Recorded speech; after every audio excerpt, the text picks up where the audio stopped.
This is the Red Line, and I am your host, Jimmy Red. Thanks for tuning in. I just want to get to something real quick before we get into sports talk. Myself, Michael Levine, and Dano, plus our friend Austin, all of us who are part of Roundabout Productions, will be putting on our Extra Life event coming up not this weekend, but next weekend, the 21st and 22nd, starting at 7 p.m. on the 21st, all the way through 7 p.m. on the 22nd, 24 hours of video gaming. We're going to play video games for 24 hours, help raise money for children. So there's nothing better to do than help these young kids out. So make sure you follow our Twitter page at roundabout_pro. Follow myself at JimmyRed326. Find out all the information about all this stuff that's coming up. We're going to have a great time. We would love to talk to you guys and hang out with you guys. Nothing better than hanging out with your fans and hanging out with people who are playing video games. So please make sure you come and join us again. The 21st of December at 7 p.m. is when it starts, and it ends December 22nd at 7 p.m. So make sure you hang out with us. You don't have to hang out the whole time. Hang out for a couple hours here and there. If you want to hang out the whole 24, sweet, even better. We'd love to have you. So make sure you come and see us and at least stop by and say hey. And we'd love to see you guys. You know, if you can't donate anything, at least just stop by and say hey, like I said. So we'd love to see you guys there. And with that being said, I know last week I was unable to do anything. I had to handle some stuff for work, so I wasn't currently in town. But with that being said, there was a couple games that I would have picked on, and I will tell you who I truthfully would have picked. I won't give a prediction on it. I'll just tell you what team I would have picked, and then I will break that game down. And one of those games is the Panthers and the Browns. Man. Well, you see, I would have took the Panthers on that game, and I would have took it basically the way it is right here on paper. 26-20. I would have took it 26-20, 27-20. I would have took it by 7 points Carolina, or close to 7 points Carolina. Well, you see, it happened to not be that way. It happened to be the Browns who won that game. The Browns won 26-20. And Baker Mayfield, man, did he have a game. He looked phenomenal. He was throwing the ball everywhere he needed to throw that ball. He was hitting. It was nuts. That play that he made to Jarvis Landry between those wide receivers was phenomenal. He threaded the needle, and he looked phenomenal. The defense looked no different than it has all the year, considering they handed the play calling over back to the head coach Ron Rivera, who is a defensive guy. They took it away from Eric Washington, and the defense did the exact same thing. They looked just as bad, allowed a whole lot of points on the board, and they didn't do anything different than they wouldn't have, except the only thing that really changed was now instead of their running defense being terrible because they only allowed Nick Chubb 66 yards and one rushing touchdown, this time it was their passing defense that was terrible because they allowed Baker Mayfield to throw for 238 yards, and he just ate him up. So it just did not work out, that defensive change that they tried to make there. With that coaching change, it did not work. Christian McCaffrey still looked pretty stellar. He had a rushing touchdown and a receiving touchdown. Looked good. He only had 63 yards, but he is the workhorse of that team. He's been there all year. He's been doing it that way all year. He may not have 100-yard games every week, but he's still putting those points on the board and helping those Panthers have a shot to win the game. Cam Newton threw another interception this week. That's 5 interceptions in 2 weeks. He threw 4 last week 2 weeks ago against against Tampa, and they ate him alive in that loss. He threw for 265 yards, but he threw another interception. And 5 interceptions over 2 weeks is not what you want a franchise quarterback to do. And it just hurts for sure, Carolina looking like that. Cam's got to get back on track. They still have a shot to make the playoffs, which we'll get into later. We're going to break down some playoff stuff. But that hurts for Carolina because you're only as good as your starting quarterback. Cam Newton is your starting quarterback. So, obviously, that hurt. And the Browns are not the same Browns, folks. I'm sorry, they're not. Everybody thinks that they're the Browns. They're not. They are a completely different team. So keep the Browns on your radar because they are a team as well that is in the hunt for the playoffs that we're going to talk about here a little bit later on. So we're going to bring that up as well, and we're going to talk about them as well. Another game that was phenomenal. It ended on a play that you see maybe once every 500 years, it seems like. And that was the Miami Miracle. They did something against New England. I would have took New England to win this game. I said it would have been close, but I would have took New England to win. And I would have took New England to win this game by about 3, maybe 4, because I know Brady struggles playing there in Miami. I think he's 1-4 in Miami. So not too great over the last few years in Miami. So I would have definitely taken New England, but it would have been very close. I'd have took them by 3 or 4. And, well, I'd have been wrong on that one as well because Miami won that game 34-33. And Brady just couldn't get anything going that day. I mean, he had everything going for him, but he couldn't get his defense to get anything going, and he was just, I don't know. It was a typical loss for the Patriots where they just couldn't have what they needed to happen, and they beat themselves because Brady let the play clock expire and took themselves out of field goal range, and then they put Gronkowski in there to play for the deep ball when they're trying to launch it 70 yards, which didn't make any sense whatsoever to me. Leave your safety in there if it's my call because you just put Gronk in there. I understand Gronk's big, but when they did what they did and they pitched the ball over to Kenyon Drake, who ran it for 52 yards and ran it in, and Gronk had to make the tackle, who's A, not used to making a tackle, and B, had to try to run after him and tripped and allow him to get in there to win the game, man, you beat yourselves. That's twice. 2 times in one game you beat yourselves, and that's something I prided the Patriots on last week. They don't beat themselves. They don't turn the ball over, and they don't make dumb mistakes. You got the best coach and the best quarterback. This week, that's exactly what they did. They made 2 mistakes, and it cost them the game. I don't understand where that came from, and that was tough for me to see, considering Brady had a good game, 358 yards, 3 touchdowns, looked phenomenal out there. Threw the football like a machine. Tannehill had 3 touchdowns, only barely busted over about over 260, so he didn't throw for a whole ton, but he still had the 3 touchdowns, and it was crazy. Rob Gronkowski was over 100 yards receiving, so they were doing what they needed to do. The Patriots were just that 2 mistakes, those 2 mental mistakes, took them out of field goal range, just take 3 points off the board, which would have still had them win this game, and the Rob Gronkowski deal. That's why they lost this game. And it's not really much of a surprise. I know Brady has struggled there in Miami, but I would have definitely took the Patriots to win that game, folks. Another game that was phenomenal, and I would have took this team to win the game for sure. Kansas City and the Ravens. I would have took the Kansas City Chiefs to win that game. I would have took them over Baltimore by about 3. And that's what it ended up being. 27-24, the Kansas City Chiefs. I would have said the score probably would have been a little bit higher, but 27-24, Kansas City. All you can say in this game really is Lamar Jackson got injured again, but came back and was able to finish the game. He took his team, was able to drive him down the field, make him put points on the board, look great. He needs to stay the starting quarterback, which it has been released already. He will be because Joe Flacco is active. He will not start. He will be the backup. Lamar Jackson will be the starting quarterback. Lamar threw for 150 and ran for 71, but Patrick Mahomes, baby, that's what I'm talking about. We're going to talk a little bit more about him here in a little bit, but he had a game that was phenomenal. 377 yards and 2 touchdowns. No-look throws across his bodies, running. He looked like a young Brett Favre out there. And I know a lot of people say, well, that's supposed to be Aaron Rodgers. Patrick Mahomes looks like a young Brett Favre, for sure. He looks amazing.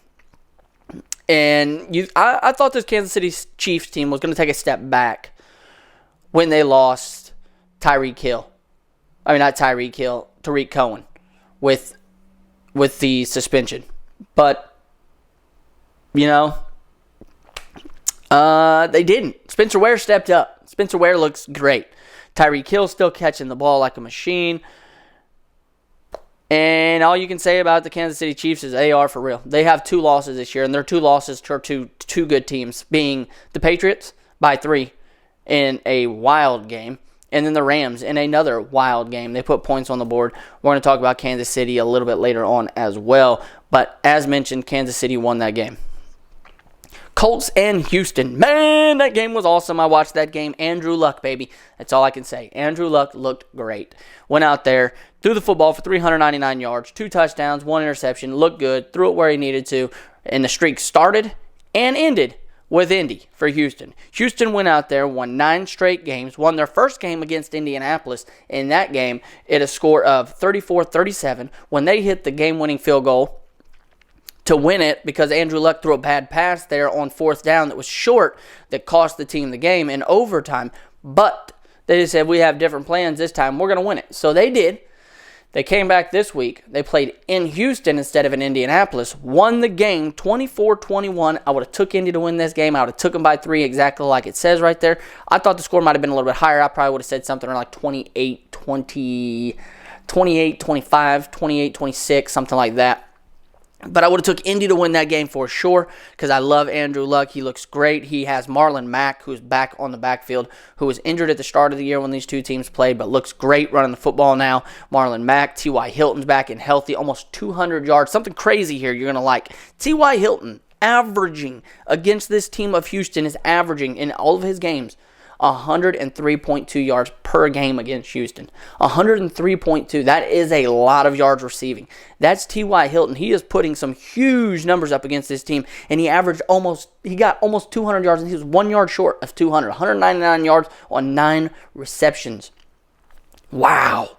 So think about that. He's averaging 103 a game. He just got 200 in this one. T.Y. Hilton is a Houston killer, folks. They cannot find a way to stop him, and it's amazing to see that the Colts have that kind of talent. And it looks like, as of right now, if the Colts win one more game and Houston stays where they are and they get some bricks to fall the way they are, they will be in the playoffs, and they will face Houston in the first round in Houston of the wild card playoffs. Man, I want to see another matchup of this, considering those two have played twice. Both games were this close. Field goals difference, phenomenal teams, but I still think Indy can win this division, so let's wait and see what Indy can do. They got some games they can win coming up this year, like they have Dallas coming up this week in Indy. We're going to talk about that game a little later on, but Colts win 24-21. Phenomenal game for the Indianapolis Colts there. The other game that was phenomenal was the Eagles and the Cowboys. That was the most watched game this year in football. Oh, man. I don't know what to say about that game. I really don't. But now Dak Prescott can say a lot. He can say, hey, Jerry, pay me.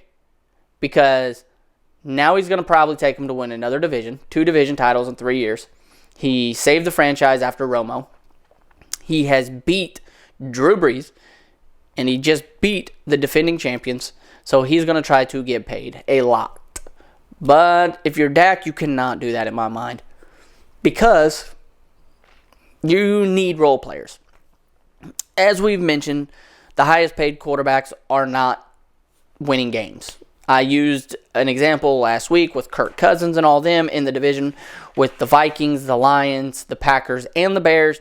The person who's leading the division is the lowest paid one in the division, Mitchell Trubisky, 26th highest paid. And I said, Aaron Rodgers is the first highest paid. Kirk Cousins is the third highest paid. And then you got the 5th highest paid was Stafford, and 26th being Trubisky, and he's the one leading the division. I'm going to get into the talking about a little bit more money here in a little bit, but as mentioned, you can't pay Dak that much money in my mind because he needs those players. He needs the Amari Coopers because that team has turned around since Amari Cooper got there. He needs that Zeke Elliott. He needs the running backs. He needs the young talent, and he needs it around him to be who he is. Because as mentioned, you got to find a way to keep Amari Cooper, because Amari Cooper, when he was a Raider, played 6 games as well, just like he has so far with Dallas. In those 6 games with the Raiders, he had 22 receptions, 280 yards, and 1 receiving touchdown. Now that he is in Dallas, he has played 6 games, as mentioned. He has 40 receptions, 642 yards, and 6 touchdowns. He became the first player this week to ever have 3 go-ahead touchdowns in the 4th or overtime in history of football. He had 3 of them. 3 go-ahead touchdowns. Phenomenal. A phenomenal catch. Everything that he did was phenomenal, and they got to find a way to keep him. And I know a lot of people didn't like that trade at first, and I said it was a great trade for them. I said bringing him over was great. A lot of people said, well, he's got the most drop catches this year. That's fine, but he still caught 71% of his catches. He's came over here and rejuvenated this team, and that team is legit, folks. But I don't think Dak can get paid. The reason I don't think Dak can get paid is, like I said, he needs role players. He may have threw for 456 yards in the last game with 3 touchdowns, but Wentz had 3 touchdowns on only 288 yards. Plus, Amari Cooper, as I mentioned, had 3 touchdowns with 217. His numbers are with Amari Cooper. 217 yards with just Amari Cooper. He needs to keep the talent around him. So pay Dak, but don't pay him a lot, because he's a 4th-round quarterback, only making about $700,000 a game. I know only $700,000 a year, which people are like, oh. But I think he needs to make around 18 to 20. Pay him 18 to 20. You can still get role players and you'll be fine. So keep him, but pay him 18 to 20. But Dallas won that game 29-23 in overtime. Speaking of the Eagles quarterback Carson Wentz is injured this week and will not play in his game.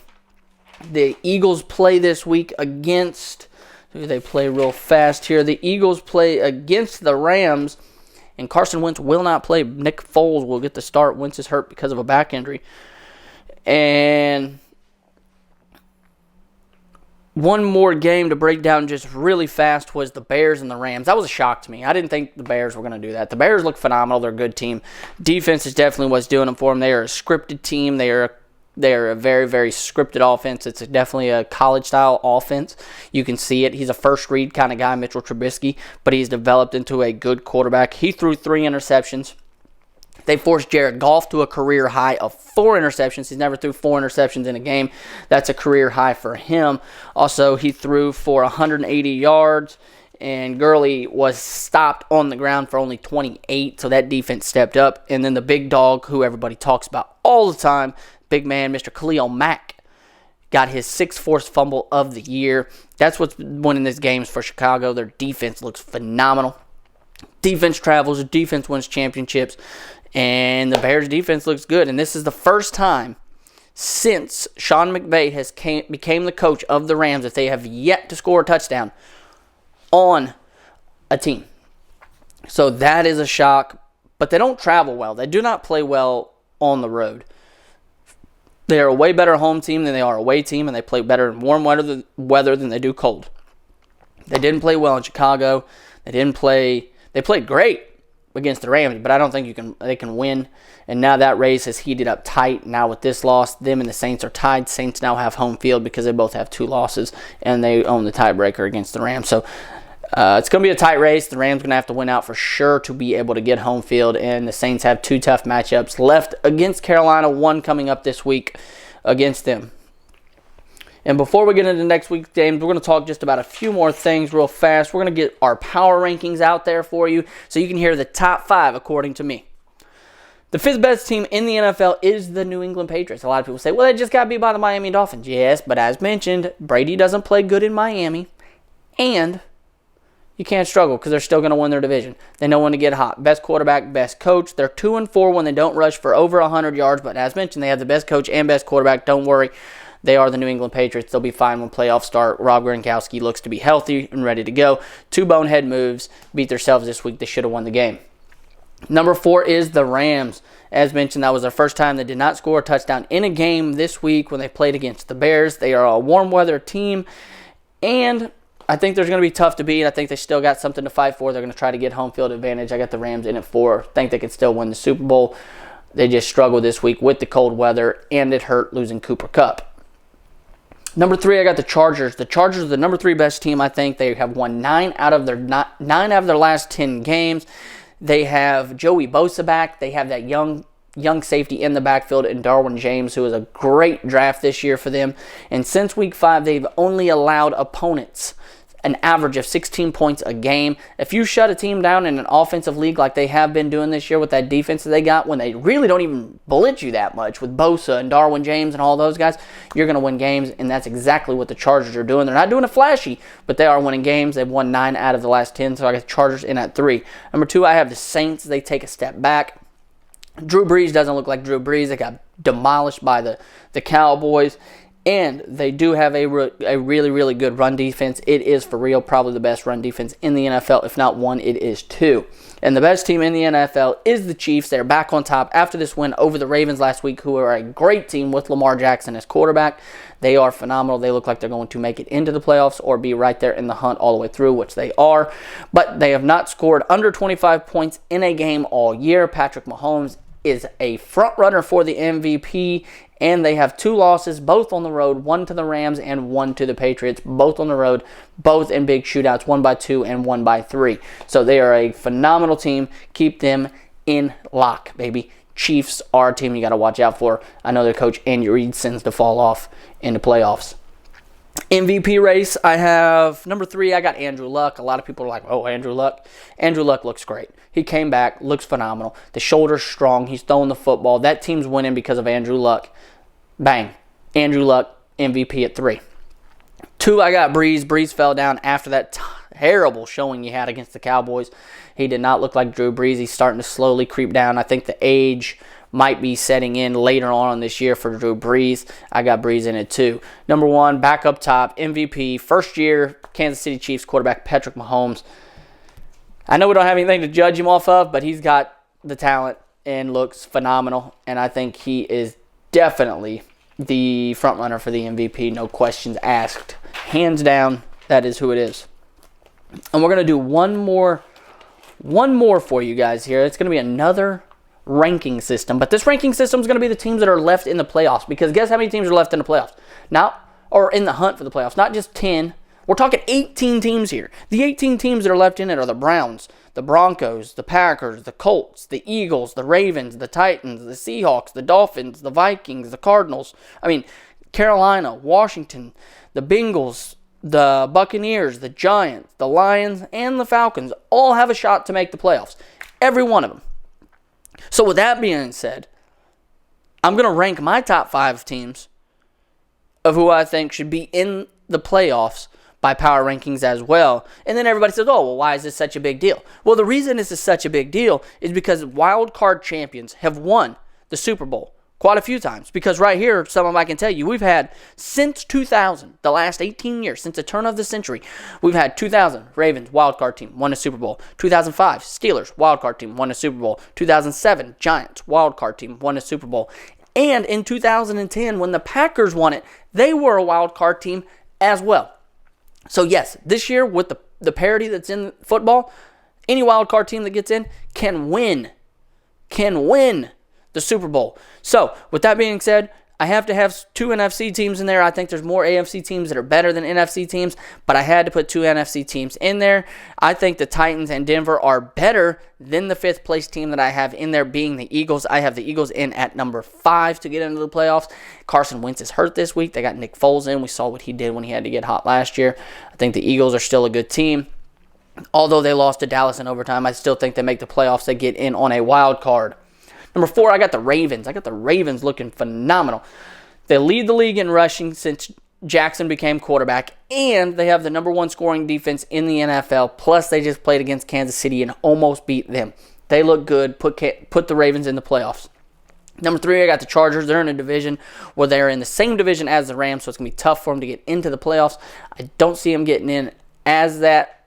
They're in the same division. They're in the AF, yes. So I don't see them winning their division. But, they're in the same division as the Chiefs, not the Rams. They will not win their division. I see them getting in as a playoff team no matter what. They will be the first team in as the playoffs. They are tough. They are good. They are awesome, as mentioned. Got them in at 3. Number 2, I got the Colts. I got the Colts into the playoffs, no problem. I even got them still being able to catch Houston and win the division. They have the best defense since Week 7. They have Eric Ebron, who looks like a star. He has more touchdowns in this 1 year than he had in 4 years when he played for the Lions. They got T.Y. Hilton throwing it. Andrew Luck's back full strength, and they've won 6 of their last 7. Only loss coming to Jacksonville last week when they didn't even score a touchdown. They lost 0-6 when they should have scored, but they just did not play good football. And the number 1 team is the Seattle Seahawks. I think the Seahawks are phenomenal this year. They look great. They've came in, they've made big games, they've won big games against Carolina, they won a big game this week, and they are winning the turnover margin. They are plus 11 in turnover margin, and if you can win the turnover battle, you're probably going to win a football game, and definitely that's where they are. So give me Seattle in at number 1. But with all those teams, as mentioned, I think those are your teams that are going to be the ones that you have to look out for to make the playoffs on the wild card side for sure. So we're going to break down a couple of games this week, and then we're going to get into a quick little thing about a few things in the NFL. One of the games we're going to break down this week is the Chargers and Kansas City. It's going to be a phenomenal game. You got 2 awesome quarterbacks, Phillip Rivers, Patrick Mahomes. It's a division matchup. Obviously, I think Kansas City wins the division. I don't think there's a question about it. They got awesome stuff going on there. Kareem Hunt's not playing. Obviously, he got suspended, and Tyreek is playing, though, but Spencer Ware has stepped up into that role that he needs to play. I think Patrick Mahomes is playing to that level that's so phenomenal that he's going to find a way to stand up and win this game. Give me Kansas City to win this game just because of Patrick Mahomes. I think Spencer Ware is enough of a difference maker to open up that game. But give me the Chiefs to win it 28-24 on a close one. The next game I want to talk about is the Packers and the Bears. This game here, everybody's like, well, it doesn't really mean much, does it? Yeah, well, the Packers are still in the hunt. I know they need a lot to get in, but they're still in the hunt to make the playoffs. And I think that if they can stay there, then they'll be fine, considering they are in the hunt to make the playoffs. And with them being in the hunt, that makes a lot for them on the line. Mitchell Trubisky played a struggling game last week. They barely won against the Rams. And I think Aaron Rodgers is going to find a way to make stuff happen. He made stuff happen this week when he had to, and I think he can do it again this week. I think that the Green Bay Packers are definitely the underdogs in this game, but they will win this game, I think, as a 1 o'clock kickoff. They are underdogs by 6. I got Green Bay winning this game. Difference maker is Aaron Rodgers. Give me the Packers 30-23. The other one is Minnesota and Miami. And Minnesota, 9-7 quarterback, Kirk Cousins, as mentioned. We're going to talk about him in a little bit, about some of his records and his paychecks. We'll talk about him in a minute. They're playing against Miami, who's coming off of that miracle. I think that since Minnesota is a 9-7 team, I think they get back to one game over 500. I think they win this game over Miami because they're living off that miracle win of last week. And Tannehill with Frank Gore and Kenyon Drake, I think they're just going to be living on the high edge there, living up their hype that they had from last week. And I think Kirk Cousins comes in there and they're ready to play because they're playing at home, inside, nice weather. They're ready to win. They're the home team. They are favorites in this game to win it for sure by 7. And I got them winning this game 23-18. So I got Minnesota winning this game 23-18. Give me the Vikings to cover. Another one is Indy and Dallas. Man, if Dallas wins this game, they've clinched the division and won it, and they're headed into the playoffs. Indy wins this, they still have a shot to win it. So it's a huge matchup for both teams. I like Andrew Luck. I think he looks great. I think Dak Prescott looks great as well. But I think that number one defense with Indianapolis is going to have a good job stopping Zeke and Dak. I think the only person they really got to watch out for is Amari Cooper. I think they find out a way in Indy, as the spread, I think, is only 3 on that game. Let me check to make sure. It is only 3, so it's basically a pick'em game. As mentioned, if it's 3 for the home team of Indianapolis, it's a pick'em game. That's what Vegas is pretty much telling you. I like Indy to win this game. I think Indy's going to do it. I really do. I think Indy's going to pull this one out. I think it's going to be a hard-fought game for Indianapolis. I think they're going to win it. I think Dallas is going to drive down the field at the end of the game for a shot to tie it. Be unable to do it, and I think Indy wins this game 23-17. Indianapolis Colts keep their hopes alive of winning the division. Another big matchup they have this week is the Steelers and the Patriots. Oh boy, oh boy, oh boy. A lot of controversy right now with the Patriots just because they're not winning. And a lot of stuff going on with the Steelers as well just because of Big Ben. And I think that the Patriots of Tom Brady are just the better team. I think they go in there and win the game with better coach, better team. After that tough, disappointing loss with that miracle win for Miami last week, I think the Patriots find a way to win it. I don't think they have a shot to do it, the Steelers. I think James Conner is still questionable. They have not ruled him out yet. So we'll wait to find out what happens with James Conner. But I think that, give me the Patriots on this game. I think they win this game 27-24 in a close one because I think they got to take a bounce back and get back on track, get hot at the right time, get into the playoffs ready to go. And the last game we're going to speak of for this week is the Eagles and the Rams.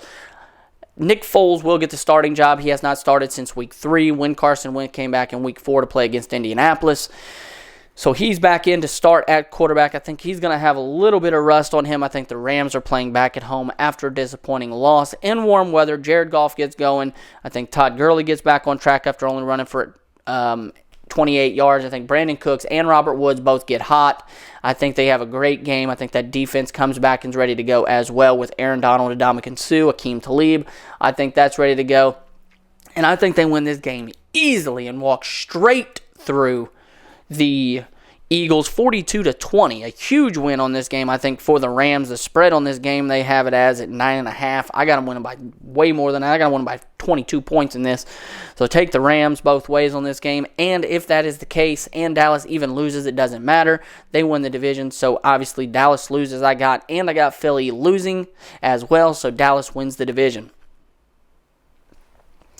We'll talk about a few more things before we get off of here. With that being said, we're going to shift into this.